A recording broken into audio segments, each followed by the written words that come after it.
اتنی جو فضیلت ہے اور ثواب ہے نماز جعفر طیار کو کہ باقاعدہ علماء نے لکھا ہے اس کو کہ نماز جعفر طیار سنت موقدہ ہے، تاکیدی مستحب ہے۔ اور آیت اللہ سیستانی نے باقاعدہ عروہ کے اندر یہ بات لکھی کہ نماز جعفر طیار سنت موقدہ ہے، عامہ اور خاصہ میں یہ نماز بہت مشہور ہے۔ عامہ یعنی غیر شیعہ مسلمان، خاصہ یعنی برادران ایمان، ان میں روایت بہت مشہور ہے اس کی فضیلت کی، اور روایات متواترہ سے یہ نماز ثابت ہے۔ اس نماز کو اکسیر اعظم اور کبریت احمر بھی کہا جاتا ہے۔ سرخ گندک جو ایک زمانے میں بہت نایاب تھی، یعنی کسی چیز کو بہت نایاب، بہت پریشس اور یہ قرار دیا جاتا تھا تو کبریت احمر کہا جاتا ہے،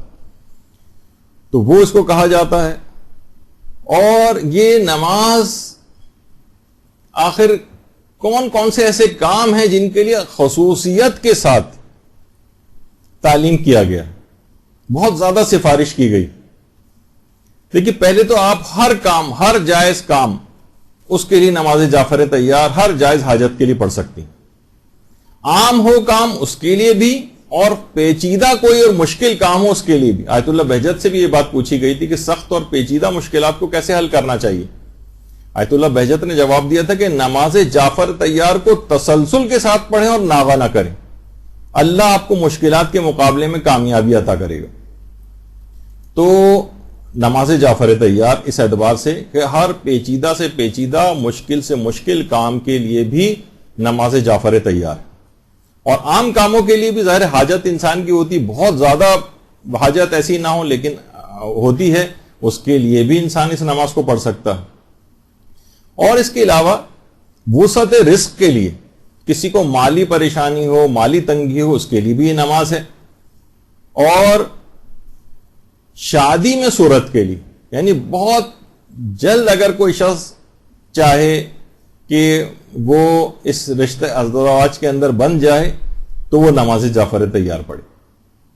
آیت اللہ بہجت اس کی بہت زیادہ تاکید کرتے تھے کہ شادیوں میں سہولت اور آسانی کے لیے نماز جعفر طیار کو پڑھا جائے۔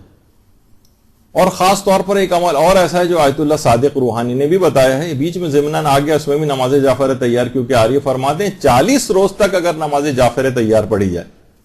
اور نماز امیر المومنین پڑھنے کے بعد زیارت عاشورہ پڑھی جائے، یعنی یہ 40 روز تک یہ اعمال ہوں، اور ان 40 دنوں میں ہر شب جمعہ جو آئے گی اس میں درمیانے شب میں اٹھ کر 14,000 مرتبہ یا علی یا علی یا علی اس طرح سے پڑھیں کہ کوئی دوسرا اس جگہ پر موجود نہ ہو، اور 7 موسوی سادات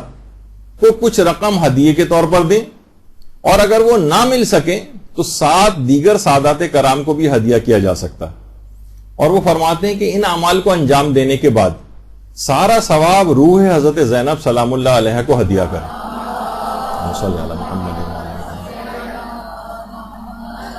وہ فرماتے ہیں کہ بہت جلد شادی کے لیے عمل تجربہ شدہ ہے اور بہت تیز رفتاری کے ساتھ مدعا حاصل ہو جاتا ہے۔ نماز امیر المومنین آپ دیکھ سکتی ہیں، مفاتی وغیرہ کے اندر آپ کو اس کا طریقہ مل جائے گا، اور نماز جعفر طیار کا تو بھی آگے چل کر آ ہی رہا ہے۔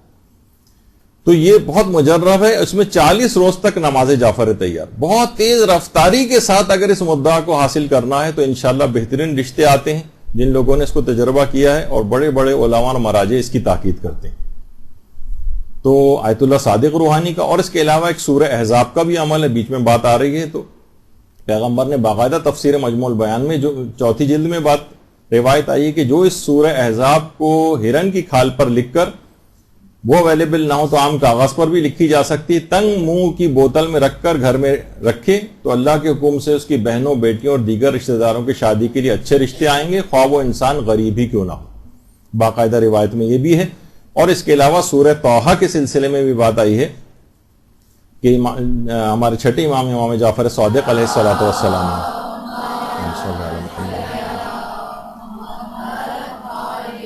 کہ جو بھی سورہ طٰہٰ کو لکھ کر سبز ریشمی کپڑے میں لپیٹ کر اپنے پاس رکھے اور رشتہ لے کر کسی کے ہاں جائے تو اسے ناکام نہیں لوٹنا پڑے گا، اور وہ شادی ہو کر رہے گی۔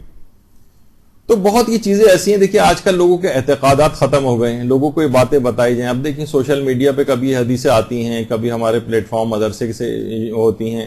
تو بہت سے اس قسم کے افراد آج کل ان حدیثوں کا مذاق اڑانے لگے ہیں. ان کو کوشش یہ ہوتی ہے کسی طریقے سے ان کو ضعیف ثابت کر کے لوگوں کی نگاہ میں ان کی اہمیت کو جو ختم کیا جائے. تو اور یہ خالی یہ نہیں سورہ طٰہٰ کا آپ نے آگے بھی دیکھا کسی کے اندر تفسیر برہان میں کہ صلح کرانے کی نیت سے لڑنے والوں کے پاس اگر جائے, یعنی سب کپڑے میں لپیٹ کر سورہ طٰہٰ کو لکھے اور لڑنے والوں کے پاس جائے تو وہ جھگڑا ترک کر کے صلح بھی کر لیں گے, یہ بھی آیا ہے. تو بہرحال اس انداز سے آپ دیکھیں تو سورہ طٰہٰ. اور ایک اور جو آیت اللہ سیستانی نے بھی ایک نماز ریکمینڈ کی, نماز استغاثہ حضرت زہرا. اس نماز کے اوپر بھی بہت زیادہ آج کل اعتراضات ہونے لگے ہیں, اور ایک وہابی افکار جو شیعت کے اندر کچھ جراثیم کے طور پر انجیکٹ کیے جا رہے ہیں, اس میں ان چیزوں کو شرک اور اس طرح کی چیزیں بنا کر پیش کیا جا رہا ہے, جبکہ بڑے بڑے مراجع نماز استغاثہ یعنی سجدے میں جا کر اور یا مولاتی یا فاطمۃ اغیثینی جو ہے کہ جو جملے ہیں یہ کہے جاتے ہیں, اور یہ توسل ہی کی ایک قسم ہے, نہ کہ ظاہر نماز اللہ کے لیے پڑھی جا رہی ہے. حضرت زہرا کے لیے تو نماز نہیں پڑھی جا رہی ہے, ان کے نام سے منسوب ہے اور ان سے توسل اختیار کیا جاتا ہے, نہ کہ سجدہ ان کو کیا جا رہا ہے جیسے کہ تاثر دیا جاتا ہے. تو بہرحال یہ کہ یہ بھی نماز بڑی مجرب ہے. تو یہ بیچ میں کیونکہ اس کا تذکرہ آیا تھا تو میں نے کہا کہ 2-4 چیزیں اور بھی ساتھ ہی اس کے تذکرہ کر دی جائے. تو نماز جعفر طیار شادی کے سلسلے میں بہت جلدی اگر ہو تو یہ نماز بہت ہی زیادہ سفارش شدہ. اسی طرح سے گناہوں کی مغفرت کے لیے انسان کتنا زیادہ اپنی زندگی کے اندر دیکھے کہ واقعتاً پوری زندگی گناہوں سے کیسی بھرپور نظر آ رہی. تو پیغمبر فرماتے تھے کہ اے جعفر طیار سے کہا تھا جو اس نماز کو بجا لائے تو خواہ اس کے گناہ صحرا کی ریت کے برابر ہوں, خواہ سمندر کی تہ میں جتنی ریت ہوتی ہے اس کے برابر ہوں, سب اس نماز کو پڑھنے کی وجہ سے بخشے جائیں گے. اور باقاعدہ ثواب الاعمال میں تو ہمارا 8ویں امام علی رضا علیہ الصلوۃ والسلام اللہم صلی علی محمد, امام نے اس میں جملے یہ ارشاد فرمائے کہ اگر کسی کے گناہ ریگستان کی ریت کے برابر ہوں اور کفے دریا جو جھاگ ہوتا ہے دریاؤں کے اندر اس کے بھی برابر ہوں تو بھی پروردگار عالم وہ بخشا جائے گا. اور امام نے فرمایا یہ جو بخشے جانے والی بات ہے اور یہ جو اختصاص ہے اور خصوصیت ہے یہ ہمارے شیعوں کے لیے, یعنی یہ اگر اس نماز کو پڑھیں گے تو بخشے جائیں گے. تو بے تحاشا اس نماز کا ثواب ہے. نامہ اعمال اس نماز کو پڑھنے کے بعد اس قدر بھاری ہو جاتا ہے کہ مفاتیح الجنان میں شیخ عباس قمی نے باقاعدہ یہ بات لکھی ہے کہ جو شخص بھی نماز جعفر طیار پڑھتا ہے ہر رکعت کے بدلے اسے 1000 حج مقبول کا ثواب ملتا ہے اور 1000 مستحب عمروں کا ثواب ملتا ہے. یعنی 4 رکعت ہی کیونکہ نماز ہو تو 4000 حج اور 4000 عمرے کا ثواب. دیکھیے وہاں پر لوگ آج کل اس میں بھی لوگ آج کل بخل کرنے لگے ہیں, زیادہ ثواب والی چیز بتائی جائے تو ان کو یقین نہیں آتا, حالانکہ ان کو دیکھا جائے تو جس بارگاہ سے یہ چیزیں عطا ہو رہی ہیں نہ وہاں عطا میں کوئی کمی ہے,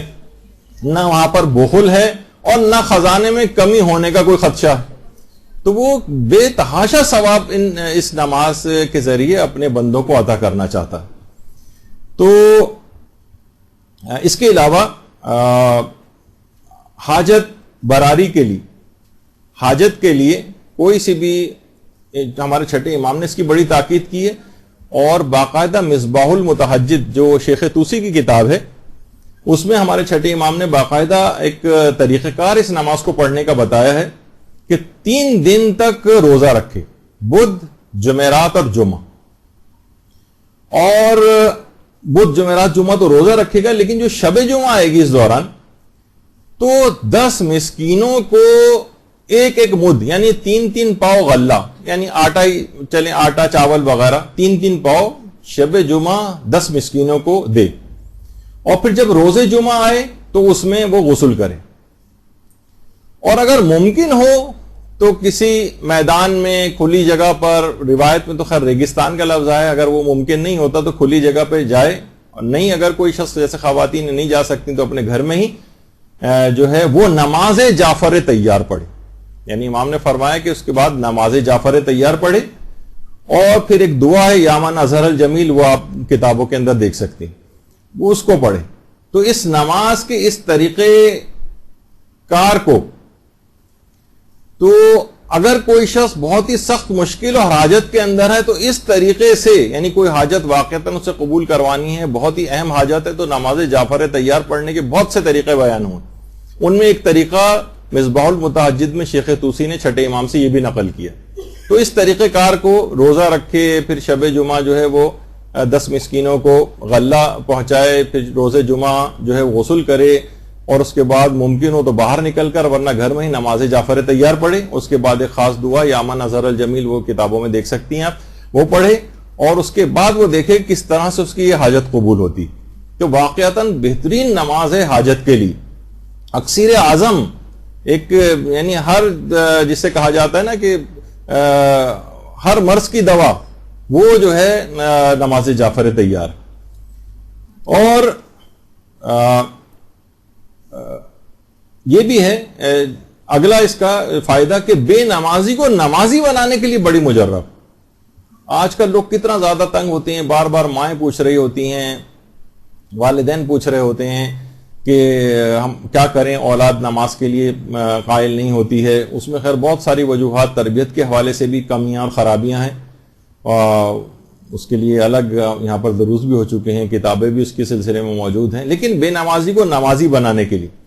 کہ وہی کتاب جو بسوئے محبوب، وہ جو میں نے کہا تھا کہ آیت اللہ بہجت کی زندگی میں لکھی گئی تھی، ان کے ارشادات، فرمودات اور ان کی نصیحتوں پر اور ان کی سیرت پر مبنی جو کتاب تھی، اس کتاب کے اندر بھی یہ بات ہے کہ آیت اللہ بہجت سے کسی نے آ کر پوچھا تھا کہ مجھے یہ بتائیے کہ میرا بھائی نماز نہیں پڑھتا ہے، بہت سمجھاتے ہیں، بہت نصیحت کرتے ہیں، لیکن وہ باز نہیں آتا، نماز پڑھ کے ہی نہیں دیتا. تو آپ نے فرمایا کہ تم اس کے لیے نماز جعفر تیار پڑھو، اور نماز جعفر تیار پڑھنے کے بعد اس کی ہدایت کی دعا کرو، اور کوشش یہ کرو اسی نماز کے آخری سجدے میں، یعنی 4 رکعتی جو نماز جعفر تیار، اس کا جو آخری سجدہ آئے گا، چوتھی رکعت کا آخری سجدہ، اس میں جا کر اپنے اس بھائی کے لیے تم دعا کرو. اردو زبان کے اندر بھی بطور دعا آپ آخری سجدے کے اندر جا کر نماز جعفر تیار کی آخری رکعت کے آخری سجدے میں بھی کسی بھی بے نمازی کے لیے یہ دعا مانگی جا سکتی. تو کہتے تھے کہ آخری رکعت کے آخری سجدے میں جا کر جاؤ اور یہ اپنی دعا مانگو، اور تباکی کرو. تباکی کے معنی ہے کہ کوشش کرو کہ چاہے کتنا ہی دل کو مشکل کیوں نہ لگے، کچھ آنسو تمہاری آنکھ سے نکل آئیں، اور جیسے ہی آنسو نکل آئیں اس وقت، اس موقع پر پھر اس دعا کو کرو کہ جو بھی تمہارا مقصد اور مدعا ہے، پھر دیکھو کیسی تمہاری وہ دعا قبول ہوتی. تو بے نمازی کے لیے بہت کہتے تھے. بلند مقامات کے حصول کے اعتبار سے بھی یہ نماز جو ہے، یہ صرف یہ نہیں کہ ہم صرف دنیاوی حاجات اور اس کے لیے انسان اپنے آخرت میں بلند مقامات کا حصول چاہتا ہے کہ میں دنیا کے اعتبار سے بھی اور آخرت کے اعتبار سے بھی بڑے مقامات کو حاصل کروں. کتنے افراد دیکھیے ایسے ہیں، اس پہ ہماری گفتگو ہو چکی ہے، کربلائی کاظم ساروقی. اور 2 سال پہلے ایران میں ان کے اوپر ایک فلم بھی بننا شروع ہوئی تھی، مجھے پتا نہیں ہے اس کے بعد، لیکن شاید کوئی چھوٹا موٹا کلپ تو بن چکا ہے. کربلائی کاظم ساروقی یہ اس صدی کا معجزہ کہے جاتے ہیں. یہ بالکل ایک ان پڑھ شخص ہے. اس پہ ان کے حالات پر تفصیلی گفتگو ہمارے ہاں یا تو امام زمانہ علیہ السلام کے موضوعات پہ جو لیکچرز ہوئے ہیں،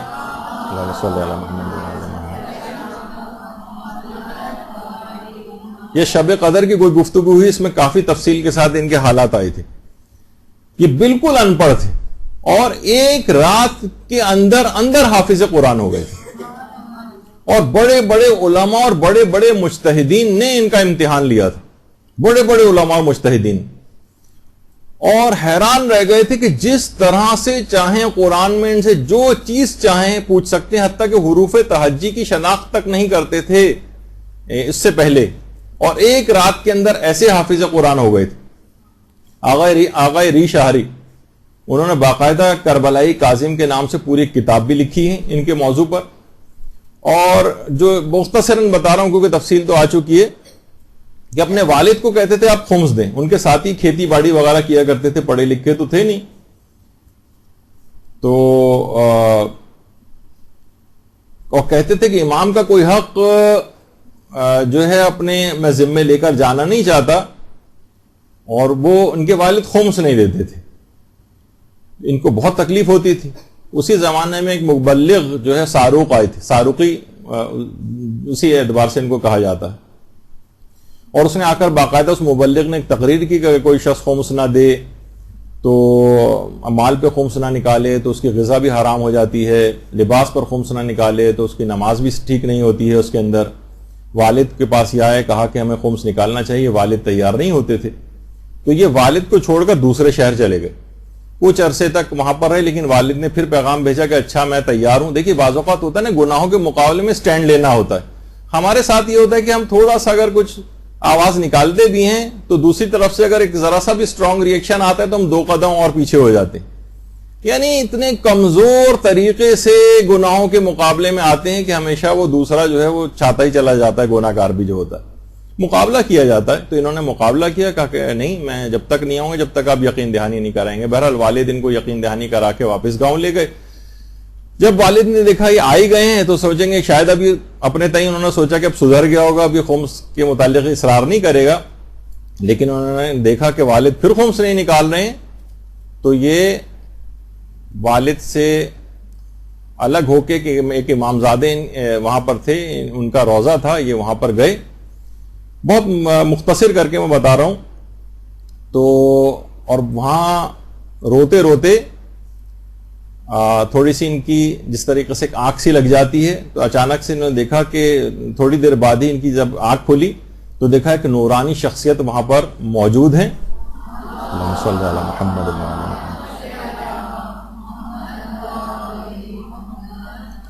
اور اس نورانی شخصیت نے ان کے سینے پر ہاتھ رکھ کر سورہ آراف کی آیت نمبر 53 تلاوت کی, ثم استوى علی العرش والی جو آیت. کہہ رہے ہیں انہوں نے یہ صرف آیت ابھی پڑھی تھی, کربلائی کاظم ساروقی کہتے ہیں کہ بے ہوش ہو کر گر پڑے, اور جب یہ اٹھے بے ہوشی سے تو مکمل حافظ قرآن بن چکے تھے. اور دوسری ایک اور وجہ ان کے بیٹے نے بتائی تھی کہ وہ فرماتے ہیں کہ ابتدائی جوانی سے ہی میرے والد نماز جعفر طیار کے بہت ہی زیادہ پابند تھے. اس حد تک پابند تھے کہ سخت سردیوں کی راتوں میں نماز جعفر طیار پڑھتے تھے, اور شدید گرمیوں میں کھیت میں سورج کی چلچلاتی ہوئی جو دھوپ ہوتی ہے اس میں کھڑے ہو کر بھی نماز جعفر طیار پڑھتے تھے. تو اس حد تک اس کا نماز جعفر طیار کوئی شخص پابندی کے ساتھ پڑھتا رہے تو عجیب و غریب اس کے اثرات, ایک ایسے معجزات اس کے ساتھ ہوں گے. اور جیسے کہ علماء عرفان وغیرہ بھی کہتے ہیں نمازوں کے بھی موکل ہوتے ہیں, یعنی خود وہ نمازوں کے اندر ایسی طاقت اور وہ ہوتی کہ وہ ان کی حفاظت کرتی ہے اس کے پڑھنے والے کی, اور بڑے بڑے مقامات تک اس طرح سے لے جاتی. کربلائی کاظم ساروقی.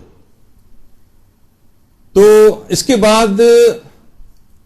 قوی ترین حافظہ اگر کوئی شخص چاہتا ہے تو وہ نماز جعفر طیار پڑھے. کربلائی کاظم ساروقی کا آپ نے دیکھا, حافظ قرآن ایک رات کے اندر ہو جانا, کتنا قوی حافظہ. اور ان کی تو تفصیل وہ آپ پچھلے درسوں کے اندر جا کر سنیں گے کہ کس طرح سے علماء نے ان کا امتحان لیا تھا, بڑے بڑے مجتہدین نے. تو ابھی ان کا کربلائی کاظم ساروقی کا حافظہ آپ نے دیکھا. اس کے علاوہ آیت اللہ سید عبد العلی سبزواری, ابھی بہت زیادہ عرصہ نہیں ہوا, ایسا نہیں کہ کئی 100 سال پرانی بات بیان کر رہا ہوں. آیت اللہ خوئی کے دور کے بعد ہی ان کی مرجعیت ہوئی تھی, اگرچہ ان کی مرجعیت زیادہ عرصے نہیں چلی تھی, اور آیت اللہ خوئی کے انتقال کے 1 سال کے اندر ہی آیت اللہ سید عبد العلی سبزواری کا بھی انتقال ہو گیا تھا, اور یہ بھی نجف میں ہی مدفون ہے. ان کے بیٹے, یہ دونوں جو بیٹھے ہوئے ہیں اطراف میں, آیت اللہ عبد العلی سبزواری کے بیٹے ہی ہیں. انہوں نے وہ فرماتے ہیں کہ میرے والد کا حافظہ اس قدر قوی تھا کہ وسائل الشیعہ کی 36,000 احادیث ایک لفظ کی کمی و بیشی کے بغیر ان کو حفظ تھی. 36,000 احادیث وسائل الشیعہ کی ایک لفظ کی کمی بیشی کے بغیر میرے والد کو حفظ تھی. اور بہار الانوار کی جو 110 جلدیں, ان کی تمام روایات کا دقت کے ساتھ 2 مرتبہ دورہ کیا. دقت کے ساتھ دورے کے معنی پوری ان کی تحقیق, ان کی ہر چیز, ان روایات کے اسرار, رموز اور جتنی بھی چیزیں ہوتی ہیں ان تمام پہ مکمل غور و فکر کے ساتھ 2 مرتبہ مکمل دورہ. اور آیت اللہ سبزواری یہ بات فرماتے تھے, یہ ایکسپیکٹ کرتے تھے اور یہ کہتے تھے کہ جو طالب علم بھی مدرسے میں داخل ہو اسے چاہیے کہ وہ ائمہ معصومین علیہم السلام کی جو احادیث ہیں ان کو حفظ کرے. دیکھیے انسان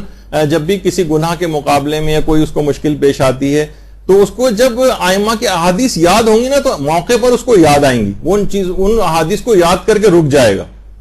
اگر کچھ بھی اس کے دماغ میں نہیں ہے تو ظاہر ہے پھر وہ رکنے کا کوئی امکان بھی نہیں ہوا. وہ کہتے تھے کہ میں یعنی ہر طالب علم جو بھی مدرسے کے اندر داخل ہوتا ہے اس کے لیے لازم ہے کہ وہ احادیث معصومین کو حفظ کرے. ان کے بیٹے فرماتے ہیں کہ اس قدر احادیث کے مطالعے سے ان کے اندر یہ صلاحیت پیدا ہو گئی تھی کہ وہ کلام معصومین کے نوری ہونے کے باعث, دیکھیے امام کی جو احادیث ہیں نوری ہیں, وہ مثلا کوئی بھی جملہ کہیں کوئی لکھا ہوا ہے پوری کتاب کے اندر اور اس میں بیچ میں سیاق و سباق ہٹا دیا جائے اور امام کی کوئی حدیث بیچ میں آ جائے, ان کا کوئی بھی جملہ, تو دیکھ کر پہچان لیتے تھے کہ یہ حدیث ہے اور یہ حدیث نہیں, چاہے اس کے اندر سیاق و سباق میں کچھ نہیں بھی لکھا ہوتا تھا. وہ کہتے تھے نوری ہے, یعنی کلام معصومین نوری ہے, اس کو نور کو دیکھ کر وہ پہچان جاتے ہیں. حتیٰ کہ معصومین کے لہن سے واقف ہو گئے تھے آیت اللہ عبداللہ سبزواری, اور یعنی اس حد تک معصومین کے لہن اور لہجے سے واقف ہو گئے تھے کہ وہ الفاظ کو دیکھ کر شناخت کر لیتے تھے یہ کون سے معصوم کا یہ کلام ہوگا. یہ بہت بڑی یعنی معصومین تو سارے ایک جیسے, نہیں کس کا کلام, یہ الفاظ جو ہیں کس معصوم کے لہجے اس حد تک واقف ہو گئے تھے, کس کا لہجہ ہے یہ دیکھ کر پہچان لیتے تھے. تو خود ان کے بیٹے فرماتے ہیں کہ جو انہوں نے مشہور تفسیر لکھی تھی, تفسیر مواہب الرحمان, مواہب الرحمان فی تفسیر القرآن, کہتے تھے جب یہ انہوں نے تفسیر لکھ لی تھی تو نام کا انتخاب نہیں ہو پا رہا تھا اور سوچ میں تھے کہ میں اس تفسیر کا کیا نام رکھوں. تو خواب میں پیغمبر اسلام ختم مرتبت صلی اللہ علیہ وآلہ وسلم صلی اللہ محمد محمد, پیغمبر نے خواب میں آ کر ایک جملہ کہا, خذ مواہب الرحمان. ان کے بیٹے فرماتے ہیں کہ اس کے بعد پیغمبر کے جملے یہ سن کے انہوں نے اس تفسیر کا نام تفسیر مواہب الرحمان رکھا, اور فرماتے ہیں کہ ہمیشہ بلا ناغہ نماز جعفر طیار میرے والد پڑھتے تھے, بغیر کسی ناغے کے, جس کی بنا پر اس قدر قوی حافظہ ہو گیا تھا کہ 36,000 حدیثیں وسائل الشیعہ کی, بحر الانوار کی 110 جلدوں کا 2 مرتبہ جو ہے دورہ انہوں نے کیا, اور کوئی دن ایسا نہیں جاتا تھا جس دن نماز جعفر طیار نہ پڑھے ہوں. بلکہ ایک دفعہ خود ان کے بیٹے فرماتے ہیں کوفے میں زیر علاج تھے, بیمار ہو گئے تھے, تو فقط چند دن نماز جعفر طیار نہیں پڑھ سکے تھے, تو صحتیابی کے بعد ان تمام دنوں کی قضا کے طور پر نماز جعفر طیار کو پڑھا تھا. تو حافظہ قوی کرنے کے لیے بہت زیادہ مؤثر ہے. اس کے علاوہ ادائیگی قرض کے لیے بہت سارے افراد نے اس نماز کو ادائیگی قرض کے لیے بہت مجرب پایا, اور اس کے ساتھ ساتھ آج تک ہم نے کہیں دیکھا نہیں ہے لیکن مریضوں کی صحت یابی کے لیے نماز جعفر طیار بہت مجرب. ابھی کچھ ہی عرصے پہلے آیت اللہ عیسیٰ قاسم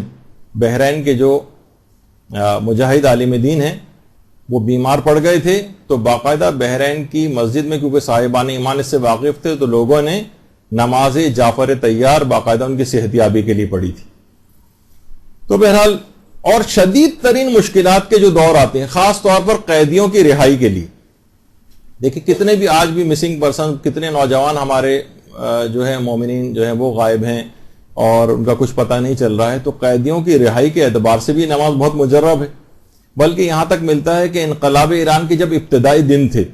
اور باقاعدہ امام خمینی نے اس وقت تک شاہ گیا نہیں تھا اور اس کی حکومت قائم تھی اور مظالم چل رہے تھے, تو امام خمینی نے باقاعدہ احتجاج کی کال جو ہے وہ دی تھی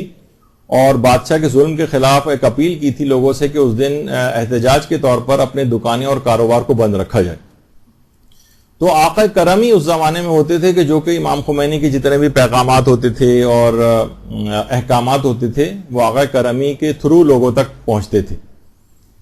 تو ساواک کے نام سے جو زمانے میں سیکرٹ ایجنسی تھی ایران کی اور شاہ کے کنٹرول کے اندر تھی, ان کے مظالم تو اس قدر تھے کہ ایسے ایسے مظالم ان لوگوں نے ایجاد کیے تھے، خاص طور پر ناخن اکھیڑنا اور سرد پانی کے اندر ڈوبو کر اعتراف کسی بھی چیز کا کروانا، جسم میں کرنٹ لگانا، اور یہ سب اس کے اندر ساواک والے بہت مشہور تھے۔ ساواک والے جب کسی کو گرفتار کر کے لے جاتے تھے تو بہت مشکل ہی اس کی واپسی ہو پاتی تھی۔ تو آغا کرمی کو ساواک والے جو ہے نا وہ اٹھا کر لے گئے، لوگ بہت پریشان ہوئے اور خطرہ تھا کہ آغا کرمی کو قتل نہ کر دیا جائے۔ لوگ آغا مصباح کے پاس گئے، آغا مصباح نے کہا اس معاملے کو آیت اللہ بہجت کے پاس لے جانا چاہیے۔ آیت اللہ بہجت کے پاس لے کے گئے، آیت اللہ بہجت نے سن کر تمام باتیں سنی اور کہا پریشان مت ہو۔ آغا نے کہا لوگوں نے کہا کہ آغا بہجت خطرہ بہت زیادہ ہے، آپ سمجھ نہیں رہے، ساواک والے لے کے گئے، وہاں سے تو کوئی بچ کے آنے کا امکان ہی نہیں۔ آغا بہجت نے کہا کہ کوئی پرواہ کی بات نہیں، نماز جعفر تیار پڑھو اور پریشان ہونا بند کر دو۔ اچھا، سب لوگوں نے جو آئے تھے سب گئے اور انہوں نے نماز جعفر تیار پڑھی، نماز جعفر تیار پڑھ لی، لیکن پھر بھی کوئی خبر نہیں آئی ان کی رہائی کی۔ وہ پھر آغا بہجت کے پاس گئے، آغا بہجت نے پوچھا کہ تم نے نماز جعفر تیار کس طرح سے پڑھی تھی؟ انہوں نے کہا کچھ نہیں، وہ جو طریقہ ہے نماز جعفر تیار کا، ہم حرم معصوم قم گئے، وہاں پہ ہم گئے اور نماز جعفر تیار پڑھی۔ آغا بہجت نے کہا نہیں، اس طرح سے پڑھو جس طرح سے زاد المعاد میں علامہ مجلسی نے نقل کی۔ نماز جعفر تیار کو پڑھنے کے الگ الگ اس کے لیے الگ طریقے ہیں، خاص طور پر جو شدید مشکل والا ہے، ایک تو ابھی وہ 3 دن روزہ رکھا جائے، وہ چھٹے امام کا آپ نے سنا تھا،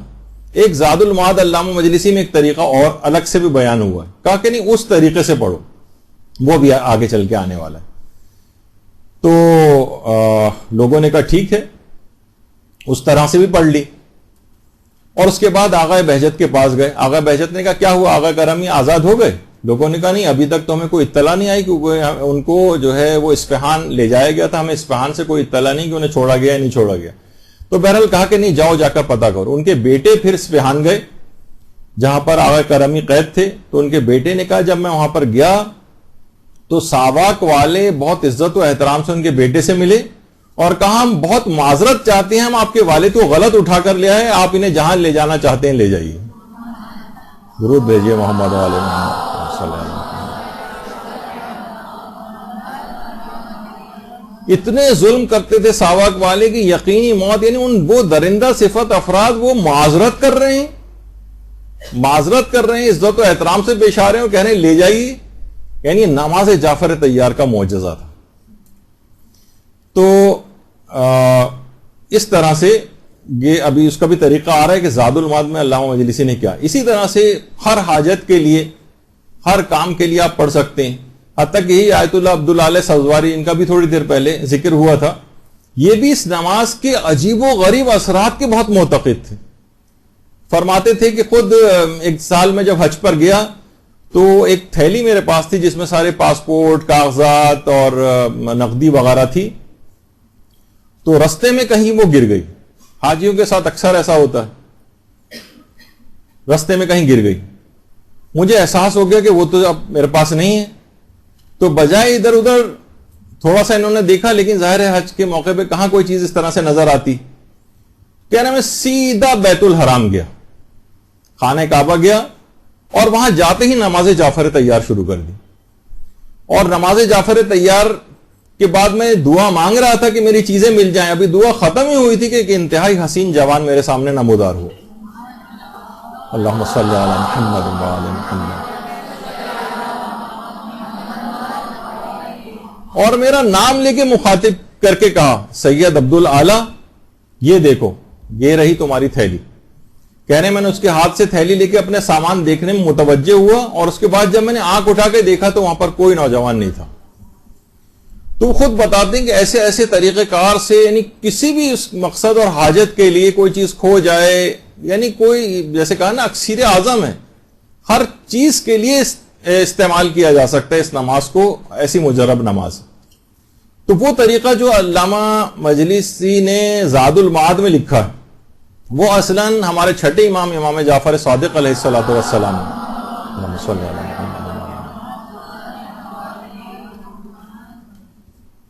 اس کے اندر وہ طریقہ کار بیان ہوا ہے اور امام نے مفضل کو یہ طریقہ سکھایا تھا. اے مفضل، جب بھی تمہیں کوئی ضروری حاجت ہو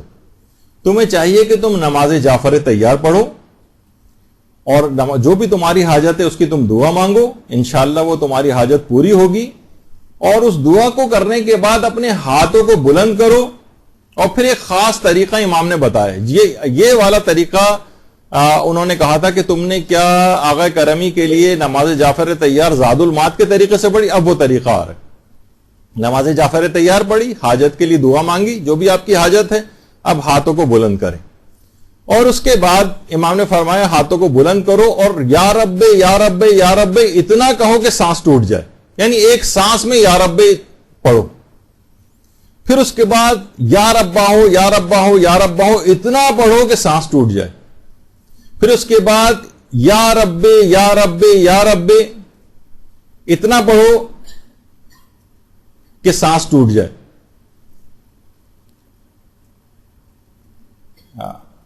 پہلے یا رب ہے اور اس کے بعد تیسری مرتبہ صرف رب رب، یا نہیں ہے اس میں. پھر اس کے بعد اتنی دفعہ یا اللہ یا اللہ یا اللہ کہو کہ سانس ٹوٹ جائے. پھر اتنی دفعہ یا حیو یا حیو یا حیو پڑھو کہ سانس ٹوٹ جائے. پھر اتنی دفعہ یا رحیمو یا رحیمو یا رحیمو کہو کہ سانس ٹوٹ جائے. اور پھر 7 مرتبہ یا رحمانو یا رحمانو یا رحمانو پڑھو. اور اس کے بعد 7 مرتبہ یا ارحم الراحمین پڑھو. اور اس کے بعد پھر ایک دعا ہے جو کہ آپ کو مل جائے گی، اللہم انی افتتح القول بحمدک، یہ آپ کو کتابوں کے اندر مل جائے گی. یہ والی دعا جو ہے وہ پڑھو. اور خود چھٹے امام اس طریقے کا نماز جعفر تیار کو اسی طریقے سے پڑھتے تھے. اور اس نماز کی مزید اثر پذیری بڑھانی ہو تو آیت اللہ بہجت ایک چیز کی اور بہت تاکید کرتے تھے کہ اس کے بعد یہ دعا پڑھنے کے بعد انسان سجدے میں چلا جائے اور سجدے میں جا کر گریا کرے، خواہ وہ مختصر گریا کیوں نہ ہو، چاہے وہ فقط 2 آنسو ہی کیوں نہ ہو. اور اس کے بعد اپنی حاجت کو دل و زبان کے اوپر جاری کرے اور یہ عمل پورے اعتقاد کے ساتھ انجام دے، انشاءاللہ اس کی حاجت لازمی قبول ہو جائے گی. آیت اللہ بہجت بہت زیادہ اس کی تکرار کرتے تھے. تو آپ نے دیکھا کہ زاد المعاد کے اندر جو طریقہ علامہ مجلسی نے لکھا ہے اس کے اندر اس طریقہ کار کو ہاتھ دعا کے اندر اٹھا کر وہ جو اذکار پڑھنے ہیں خاص طریقے سے وہ اس طرح سے پڑھے تو انشاءاللہ کوئی وجہ نہیں ہے کہ وہ حاجت پوری نہ ہو.